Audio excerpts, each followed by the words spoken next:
Ги следите регионалните вести. Утринава пред 6 часот демолирана е Народната канцеларија на председателот Ѓорѓе Иванов во Тетово. Искршени изложните прозорци и стаклото од влезната врата. Утрово меѓу 5 и 6 часот демолирана е Народната канцеларија на председателот Ѓорѓе Иванов, која се наоѓа на улицата Борис Кидрич во центарот на Тетово. Според полицијата, непознати сторители со тврди предмети, односно делови од керамид и бетон, целосно ги скршили изложните прозорци и стаклото од влезната врата, пошто веднаш избегале. Настанот во полиција го пријавиле граѓани, кои случајно минувале пред канцеларијата на Иванов.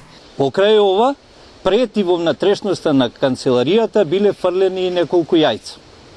Набрзо по телефонското пријавување на оштетувањето на канцеларијата, а по наредба најавен обвинител, извршен е комплетен увид со учество на екипа од секторот за внатрешни работи Тетово, во рамките на кој фотодокументирани се оштетувањата на стаклата со димензии 2 пати 1 метар, односно 2 пати метар и половина. Станарите од зградата во која е сместена канцеларијата на Иванов слушнале кршење на стакла, но кога излегли на тераса пред канцеларијата не забележале никого.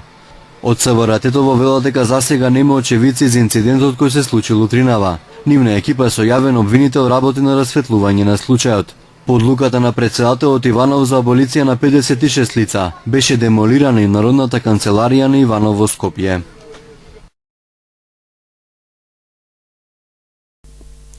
Во две сообраќајни незгоди викендов во Тетово повредени 5 лица, при што 4-годишно девојче пешак завршило на скопските клиники. Во полицискиот билтен регистриран обид за самоубиство во Горно Седларце, а 51-годишна жена пак пријавила дека била нападната од куче. Во сообраќајка во Тетово потешко повредено 4-годишно девојче.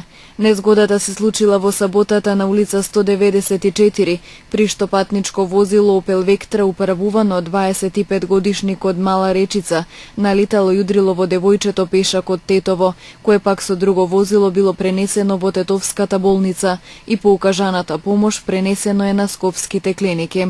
Извршен е увид и се утврдува причината за незгодата. Сообраќајна незгода се случила и вчера вечер во Тетово. На улица Браќа Миладиновци патничко возило Опел Астра што го управувал 24 годишен тетовец. Најверојатно поради пребрзо возење загубило контрола, излетало од колово и удрило во оградниот зид на фабриката во близина.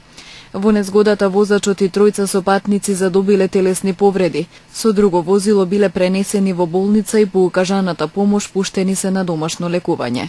Извршен е увид и се утврдуваат сите поединости поврзани со оваа сообраќајка, додека вкупната материјална штета се проценува на 40.000 денари.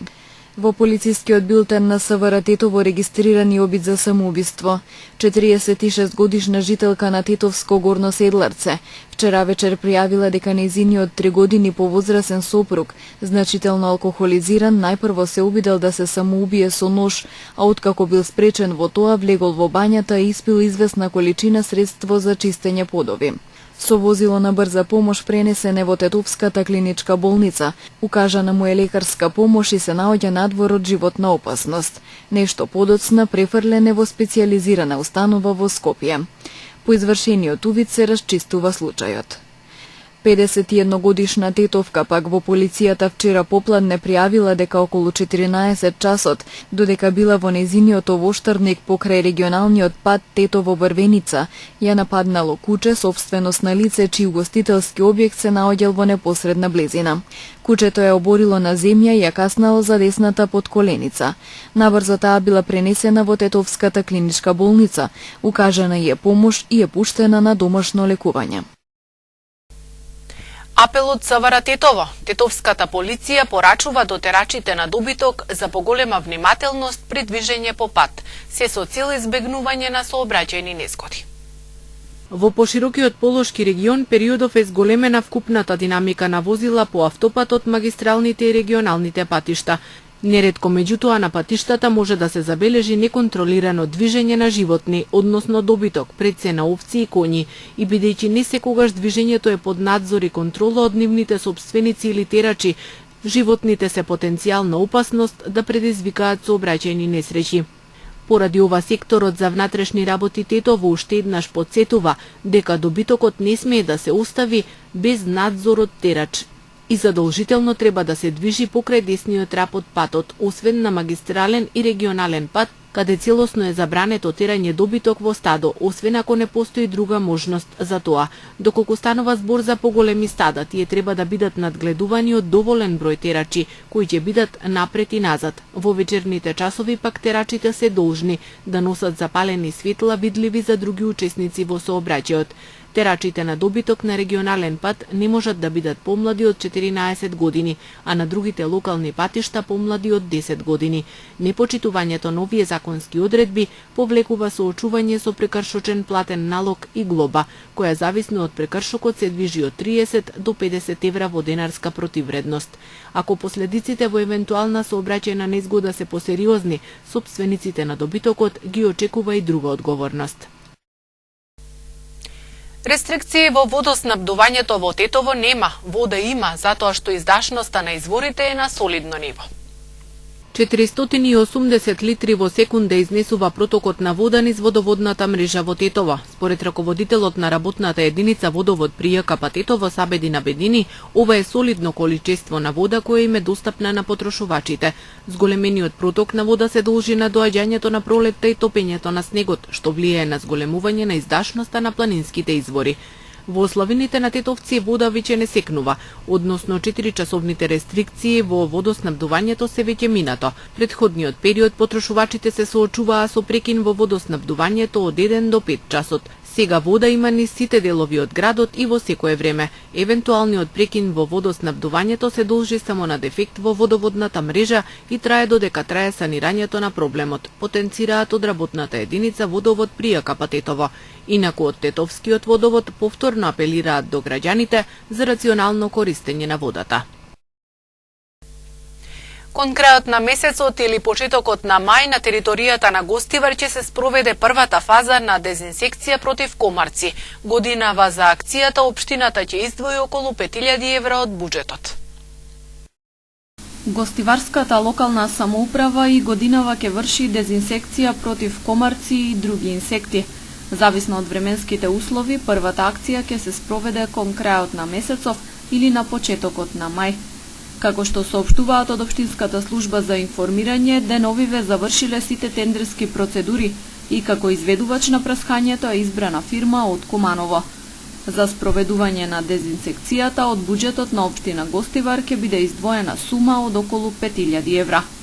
Вообичаено праскањето се врши на местата кои претходно ќе се одредат како критични точки за размножување на ларвите, како покрај Вардар, други реки и каналите за наводнување.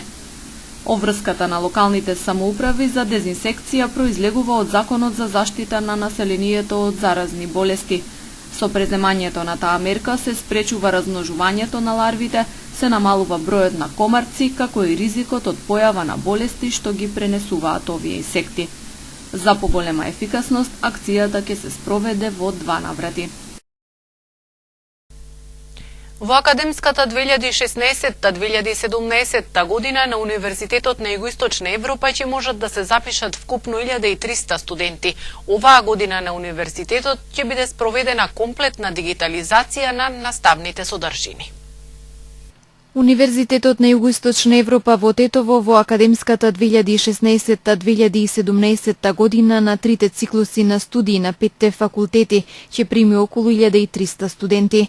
Како што денес објави на пресконференција ректорот Замир Дика, оваа година на универзитетот ќе биде спроведена комплетна дигитализација на наставните содржини. И оваа година објавивме веќе интегриран конкурс во сите 3 циклуси на студии. И тоа понудата е 16 додипломски студиски програми, 30 магистерски програми и 12 програми во докторските науки во склоп на нашата докторска школа. Овие програми се нудат на 3 јазици, значи на албански, македонски и многу од овие програми на англиски јазик, и што е една единствена компонента на еден универзитет во Македонија и во регионот. Програмите ќе се понудат на 5 наши факултети, и тоа факултетот за бизнис и економија, факултетот за современи науки и технологија, Правниот факултет, Факултетот за јавна администрација и политички науки, Факултетот за јазици, култури и комуникации. Нашата цел е да регистрираме отприлike 1300 студенти на сите три циклуси на три јазика. Оваа година, како новина, клучниот збор е дигитализацијата на содржините и нормално адекватен педагошки приод за поддршка на студентите, користејќи ја информатичка технологија за стекнување на знаење и компетенции. Од оваа година целиот универзитет ќе премине од нашиот систем, информатички систем за менаџирање на содржините на наставата во Google Classroom. Значи, веќе тренизите се завршени и веќе се спремаме комплетно кампусот да биде веќе Google Classroom. Исто така, ќе ги обогатиме содржините со онлайн поддршка со сите инструменти кои веќе функционираат на нашиот универзитет. Единствено на Универзитетот на Југоисточна Европа идните студенти имаат можност да добијат двојна диплома, благодарение на заедничките програми со врвни универзитети во Европа. Продолжува да биде карактеристика во нашата понуда и заедничките програми со меѓународно признати реномирани универзитети и студирањето на англиски јазик. Како што, например, оваа година почнуваме со двојна диплома со Универзитетот во Лондон или проучување London School of Economics во полето на бизнис економија во додипломските студии. Продолжуваме со понуда на студиите интегрирани со практика, поддржани од германската влада, каде што 50% од профилот се гради на универзитет, 50% од профилот се гради директно со поддршка на компаниите. Оваа година имаме два програма, додипломски програми, и тоа е современ банкарски менеджмент и применета информатичка технологија за ICT компаниите. Оваа година исто така продолжуваме со понудата на нашиот MBA или магистер во бизнес администрација, и тоа научени од искуството со универзитетот во Индијана, проучување значи Келли Бизнес Скул. Оваа година продолжуваме со заедничката диплома со универзитетот во Љубљана во полето на европските студии. Исто така ќе продолжиме оваа година да го понудиме единствениот магистерски студии за здравствен менеджмент и јавно здравје во склоп на нашиот Институт за животна средина и здравје. Како што потенцираше ректорот Дика, Штуловиот универзитет и понатаму продолжува да функционира според најсовремени европски и меѓународни стандарди, не само по однос на понудените наставни програми, туку и општо за севкупниот студентски живот.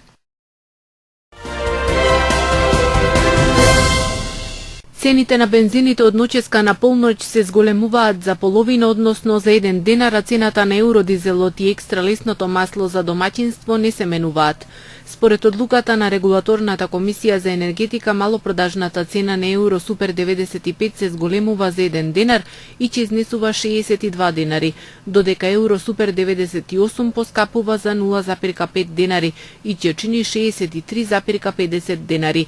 Малопродажните цени на евродизелот и екстра лесното масло за домаќинство не се менуваат, остануваат 44 и 32,50 денари за литар. Според комисијата, новите цени се резултат на повисоката цена на нафтата на светскиот пазар во изминатиот 14-дневен период, како и на понискиот курс на денарот во однос на доларот.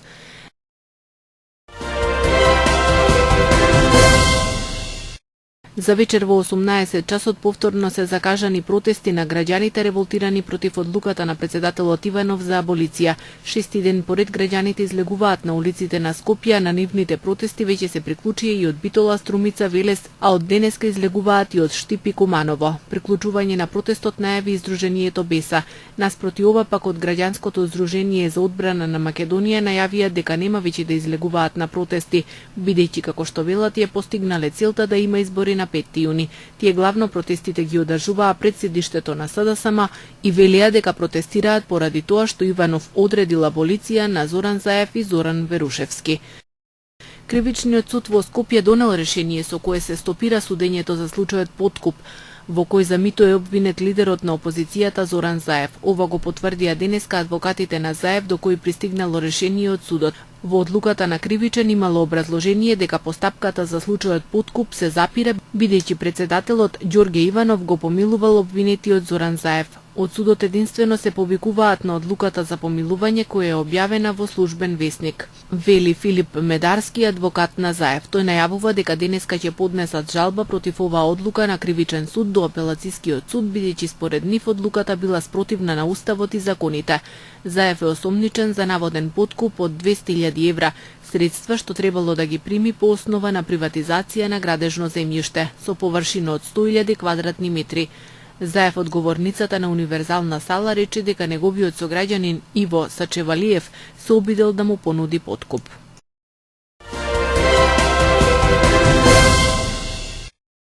Над 400 африкански мигранти се удавиле откако 4 преполни чамци се превртеле во Медитеранот. Повеќето од загинатите бегале од Сомалија, Етиопија и Еритреја, со надеж да стигнат до бреговите на Италија. Сомалиски медиум известува дека спасувачките екипи успеале да извадат 29 лица по шокантниот инцидент. Дипломатски представник на Сомалија во Египет потврди дека над 400 лица загинале при несреќата. Според податоци на медиумите, чамците тргнале од Египет со крајна цел Италија, пат кој е фаворизиран од страна на многу шверцери.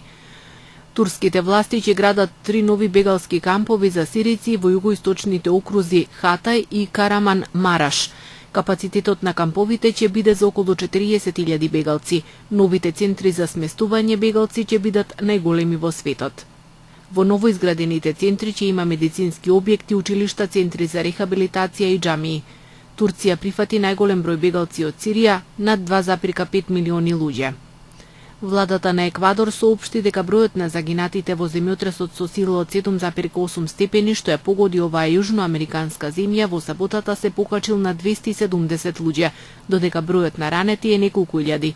Властите стравуваат дека бројот на загинатите ќе биде поголем со оглед на тоа што се уште имало луѓе затрупани под урнатините на зградите. Се оценува дека овој земјотрес бил најголем од 1979 година, кога загинаа над 600 луѓе. Спасувачките екипи продолжуваат во потрага по преживеани лица во јапонското село Минами Асо, во кое имало лизгање на земјиштето како последица од земјотресите кои ја погодија Јапонија последниве денови.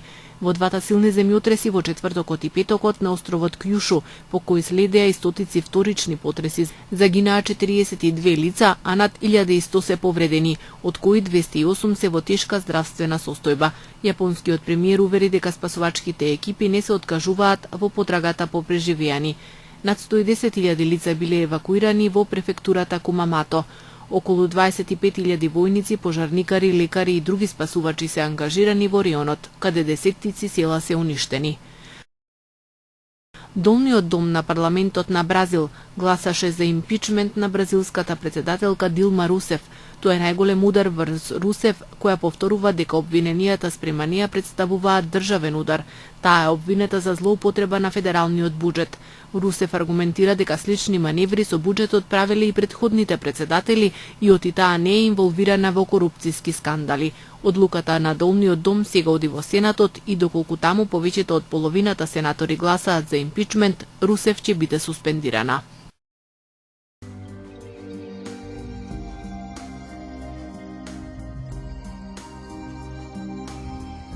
Денес имавме претежно сончево време со локална облачност и топло. Утринските температури се движеа од 5 до 13, а дневните од 20 до 31 степен.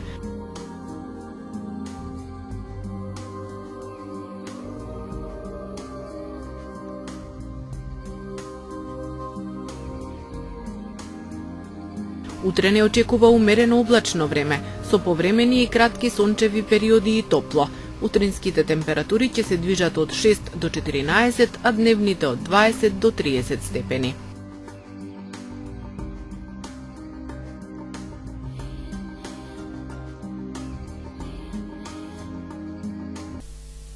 И тоа беше се што ви подготвивме во ова издание на регионалните вести. Ви благодариме на вниманието и пријатно.